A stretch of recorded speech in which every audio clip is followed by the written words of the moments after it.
Annunciation Radio presents Say Yes to Life with Peter Range, Senior Fellow for Strategic Initiatives at the Center for Christian Virtue. Hey, ladies and gentlemen, welcome to Say Yes to Life, where we learn to embrace our Catholic faith in the secular world. I'm your host, Peter Range, Senior Fellow for the Center for Christian Virtue, and welcome to show number 450 as we continue the fight for every single human life, born, preborn, and yours in our world today. And it's fitting, folks, that on show number 450, I'm doing this show from the car, because for the last 4.5 years, as I've worked for pro-life organizations, I've been traveling the state of Ohio to share the goodness and value of every single human life. And I saw Mike Schmitz just talking about the other day, Father Mike.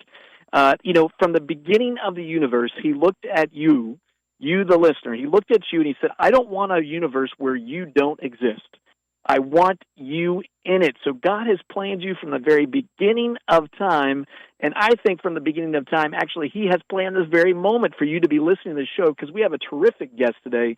We're welcoming back Mike Spencer. He serves as the founder of Project Life Voice, a gospel-driven human rights ministry that equips and inspires pro-life ambassadors to speak compellingly and act sacrificially on behalf of our preborn neighbors targeted by abortion.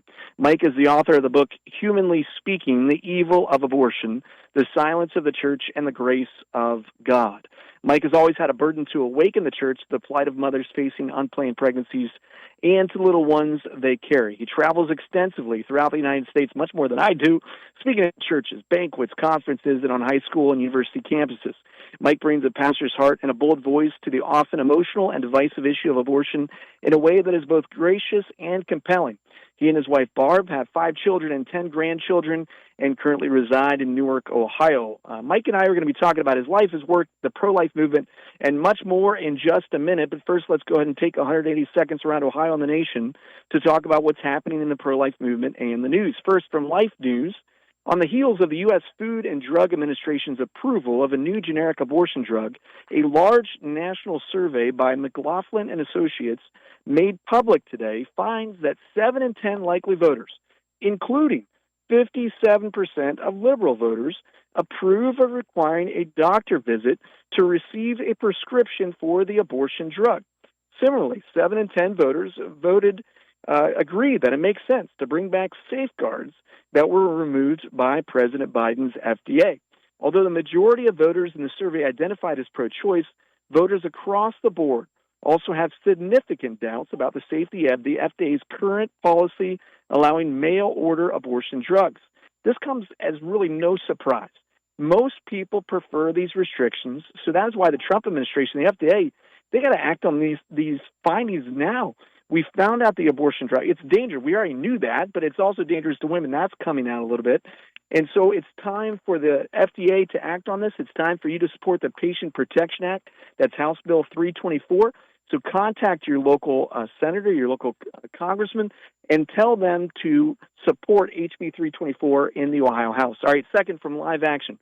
California Governor Gavin Newsom is giving Planned Parenthood another $140 million in taxpayer money to show support for the abortion corporation to keep its doors open. The promise of further financial support is in response to the congressional defunding of the abortion providers that qualify as prohibited entities of federal Medicaid dollars for 1 year. That happened at the federal government.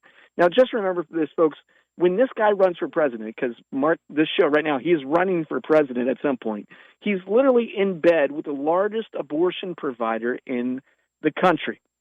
All right, third, from the Massachusetts Institute for Technology. I don't even run a report on this, but it's a reality, and we got to wake up to it. This is what is taking place in our country because we've allowed things like in vitro fertilization, for example, which has opened the door, Pandora's box, to a whole bunch of scary things. And this week in the MIT Technology Review published a piece on bodyoids. Now, these are bodies created for the purpose of harvesting organs. You heard that right. In the piece, a trio of experts argue that advances in biotechnology will soon allow us to create spare human bodies that could be used for research or to provide organs for donation. At least one company is taking more of a bodyoid-like approach. Renewal Bio, a biotech company based in Israel, hopes to, quote, embryo stage versions of people, end quote, for the replacement of organs. Their approach is based on advances in the development of synthetic embryos. Embryos start with the union of an egg cell and a sperm cell, but scientists have been working on ways to make embryos using stem cells instead. Under the right conditions, these cells can divide into structures that look a lot like the typical embryo. Friends, this is where the world is heading, and a lot of it has to do with the fact that the church has failed to proclaim the truth of the human person with boldness and clarity from the moment of conception. But instead, we barely hear anything about in vitro fertilization or abortion or stem cell research because they're too controversial. We don't want to hurt people's feelings.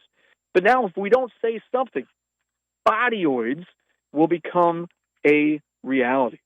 So that's why we're very excited to have Mike Spencer back on the show. Mike Spencer serves as the founder of Project Life Voice, a gospel-driven human rights ministry that equips and inspires pro-life ambassadors to speak compellingly and act sacrificially on behalf of our preborn brothers and sisters targeted by abortion. Mike, it's been 2 years since we had you on the show, but it's great to have you back on. Welcome back to Say Yes to Life.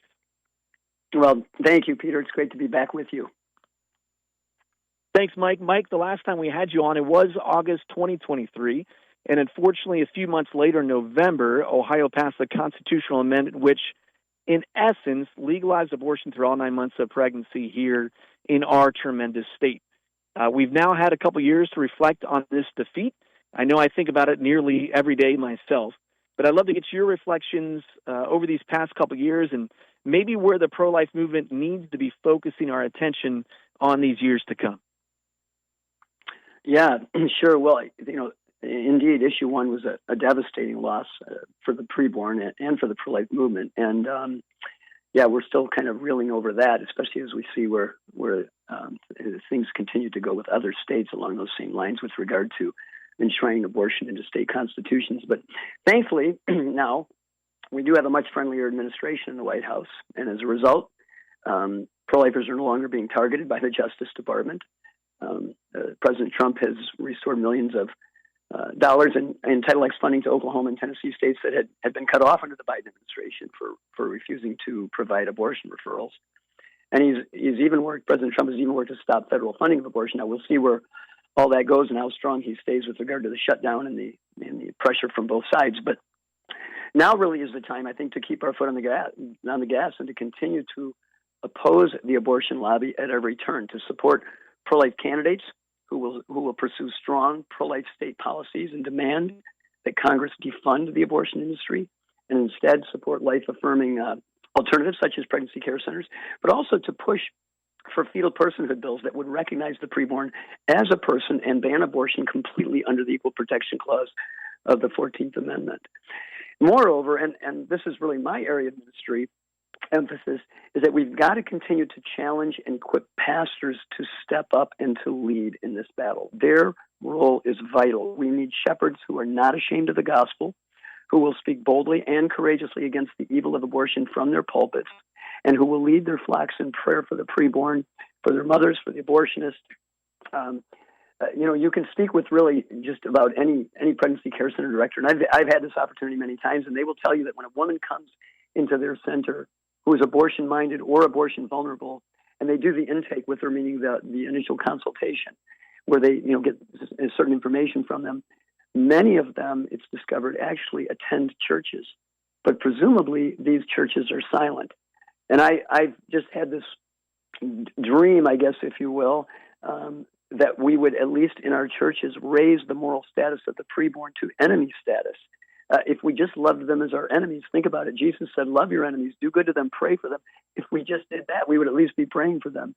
So I think we really need to continue our emphasis on putting godly pressure on our shepherds. And I do want to say that I'm grateful for shepherds who are speaking out, and they are out there, and I'm seeing more and more of them. So I'm encouraged by that. Amen. And, I think one of my struggles is sometimes in the church, we have this belief that every time you mention the unborn or praying for the unborn or, stopping abortion, you must also then mention every other justice issue as if you're going to offend people if you just mention the unborn.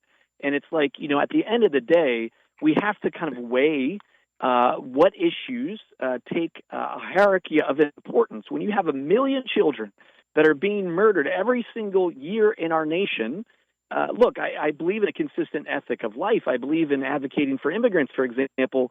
But at the end of the day, when 1 million kids are simply killed every single year, if you can't fundamentally respect the first fundamental right, the right to life, how can you advocate for people's, right to immigrate, for example, if they don't have the right to first simply just live at the end of the day? And so our pastors have to be, I think, as you said, godly challenged, lovingly challenged to say, it's okay just simply to say I'm pro-life when it comes to this issue of abortion. Now, you've spoken a lot about this. You've written about it in chapter 1 of your book, Humanly Speaking, the Evil of Abortion, The Silence of the Church and the Grace of God, published in 2021.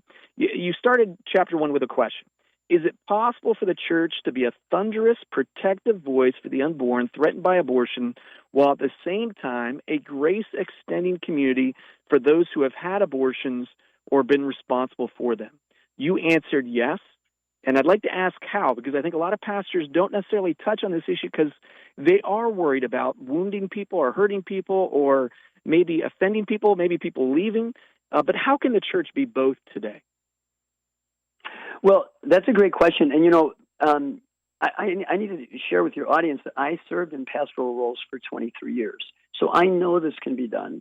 And I'm not suggesting that I did it perfectly, but I know that we can be both a thunderous, protective voice for the unborn, as well as a grace-extending community for those who've had abortions or been responsible for them. These are not conflicting interests. We can do both. If the pastor brings the gospel to bear on the ugliness of abortion and points those who've had abortions to the one who died to forgive them, then indeed we can do both. Pastors are called to speak the truth in love. There's no question that abortion is a difficult and sensitive subject for the church. I mean, for many in our congregations, this is, it's viewed as sort of a political issue and off limits. For others, it's a deeply personal and painful subject because of past experiences with abortion. And still others complain that they're tired of hearing about abortion. But it is really the heartache and the confusion and the guilt that surround this issue that demands that pastors address it from their pulpits. God's word clearly and frequently condemns murder and sacrificing one's children to Molech, and calls the church to speak up for those who cannot speak for themselves, to rescue those being led away to death. At the same time, the church is called to love sinners and to point them to the cross where they find forgiveness and healing.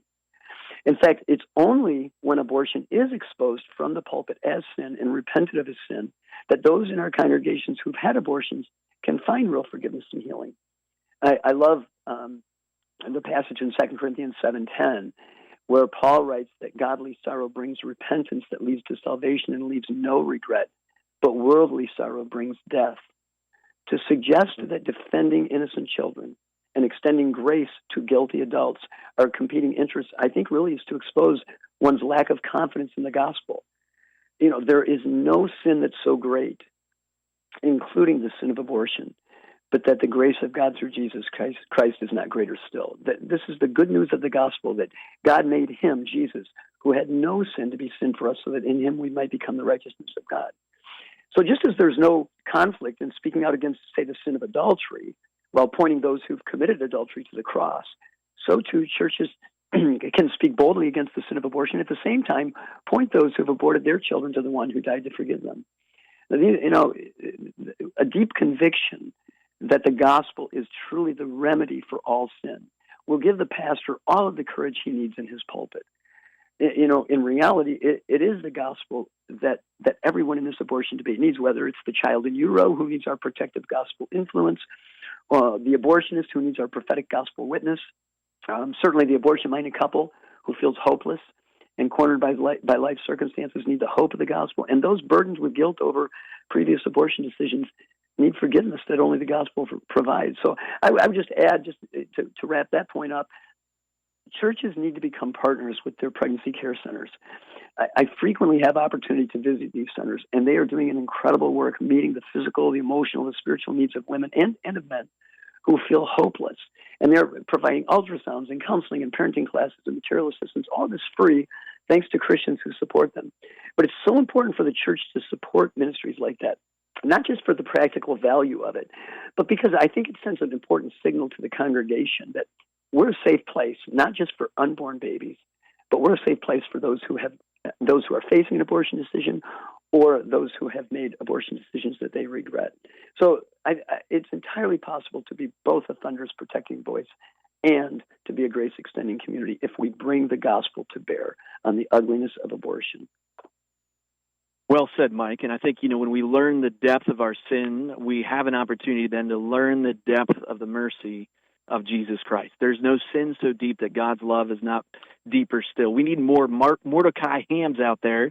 Mordecai Ham, who looked at a young man named Billy Graham and said that you're a sinner, you need to repent. And Billy did. And then he went on to become one of the greatest evangelists in recent times. And so we need more people just to call out sin, and the more you call out sin, the more you have an opportunity then to share the graciousness, the goodness, and the mercy of Jesus Christ. Friends, if you're just joining us, we're talking with Mike Spencer. Mike serves as the founder of Project Life Voice, a gospel-driven human rights ministry that equips and inspires pro-life ambassadors to speak compellingly, act sacrificially on behalf of our preborn neighbors in danger of abortion. Mike, what are some of the biggest reasons so many of our churches do choose silence over faithfulness when it comes to abortion? We know that this costs the preborn and the parents, but what is the silence costing the church? Well, I think the reasons for it, the first part of your question there, the reasons for it are I think, three, really. One is fear of man, the other one is ignorance, and then the third one is calloused hearts. And I think the first and the third are the big ones. I think what I see is an awful lot of fearfulness in some shepherds, a reluctance to speak out. Maybe they're fearful, this is a political issue, and they don't want to get involved in that. They don't want their congregation divided over it. Or maybe their congregation is divided, and they just don't want to bring it to the surface. Many of them fear addressing an issue that is sensitive, which is certainly understandable, but not a good excuse to go silent. And then I think ignorance, and I don't mean that as a pejorative, but ignorance in the true sense of the word, just a failure to understand the impact that abortion is having on their flocks, not just on the preborn, but on moms and dads who are making, life-altering decisions in many cases. And then thirdly, calloused hearts. It's not popular to say it. I don't like saying it, but in any career field or calling, if you want to, refer to it maybe more accurately as a calling, there are people that don't do their jobs well. And while there are many, many good and godly shepherds out there, and I'm thankful for them, there are plenty of pastors out there who are kind of punching the clock, and this is just not on their radar. But as far as what it's costing the church, first of all, pulpit silence leaves those who've had abortions to suffer alone in their silence and shame. When the pulpit goes silent, the pastor's communicating one of two messages, both damaging and both regrettable. Either abortion is not so bad, or the gospel is not so good, or both. In other words, if my pastor doesn't speak to it, it must be because abortion is no big deal, so I can go ahead and have one, or it's such a big deal that my pastor can't even mention it from the pulpit. This sin is so bad, he can't even mention it. I must have committed the unpardonable sin. Again, both of these are regrettable, but it certainly is leaving many in our churches, silence that is leaving many in our churches to suffer alone in shame. A second cost to the church is that it's causing the congregation to lose respect for pastoral leadership. A pastor's silence exposes either his cowardice or his callousness, but both of those undermine his ability to lead effectively, and he needs the respect of his congregation. He needs that trust that is so vital in the relationship between the congregation and the shepherd if he's going to minister effectively.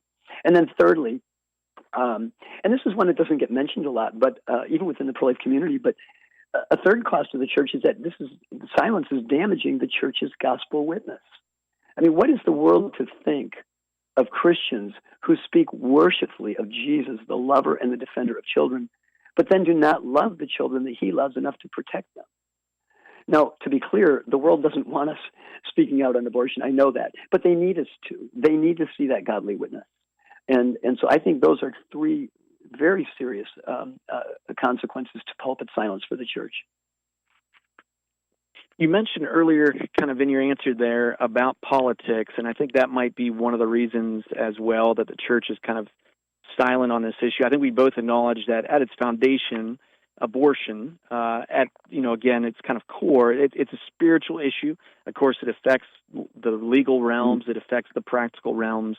But at its core, it's a spiritual issue. It's the author of life versus the forces which seek to destroy God's very creation. But there are many churches that stop there, and they won't wade into, well, how do you live out that spiritual reality then in the way that you vote, for example? And again, Right. there's churches that claim this is just one issue among many. But how do you view things politically when it comes to the issue of life? And how are we called as Christians then to take this understanding of the gravity of this issue and how we then go out and vote for our candidates?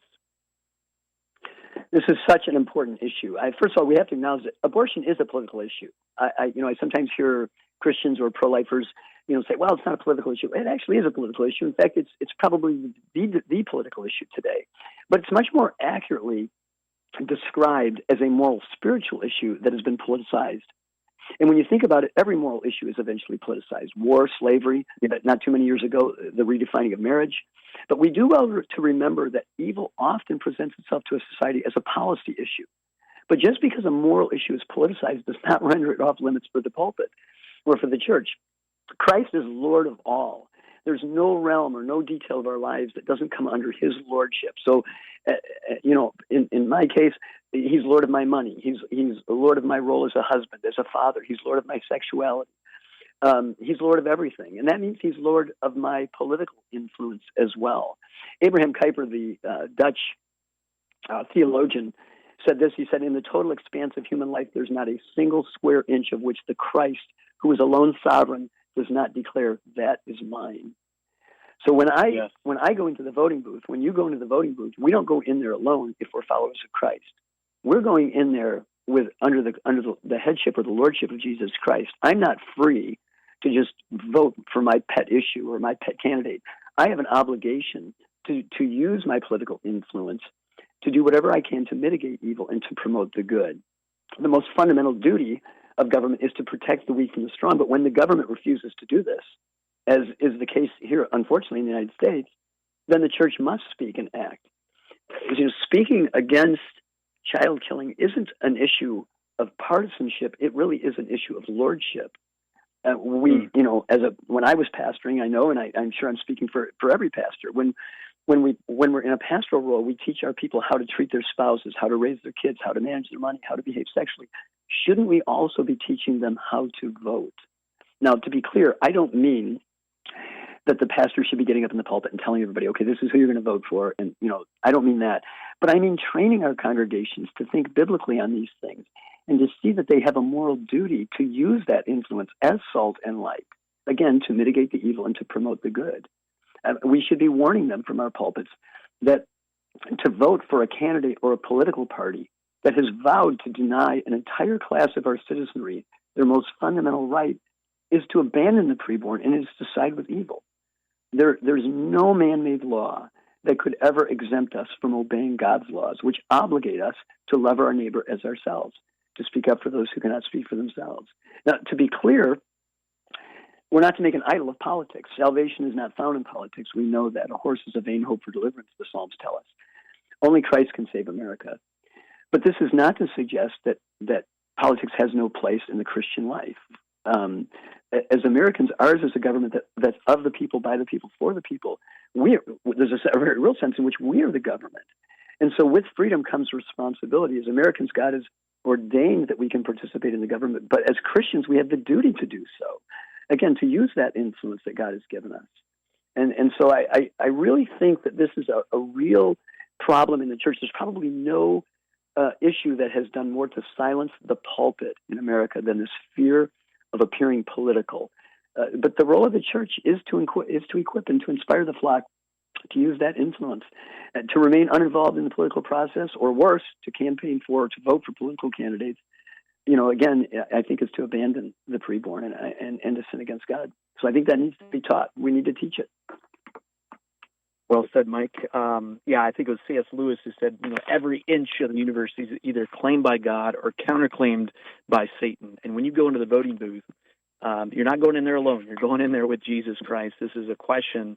I love the way that you put it. This is a question about lordship, and God is the author of life. And if we don't have the first fundamental right, the right to life, which is the first right, which is enumerated in the Declaration of Independence, which comes from God and not the government, then we don't have any other right. This is foundational to who we are as a people, and we don't have a future as a nation if we continue to kill our kids. So I'd like to get your reflection. We only got about 2 minutes maybe left here in the show, Mike, but your reflections on where we're at now as a country at this time kind of in human history. We're coming off a time in the past few months where there was another terrible shooting at, of all places, at church, a mass where kids were praying at Annunciation School in Minneapolis. You have a major Christian and political figure who was assassinated in Charlie Kirk.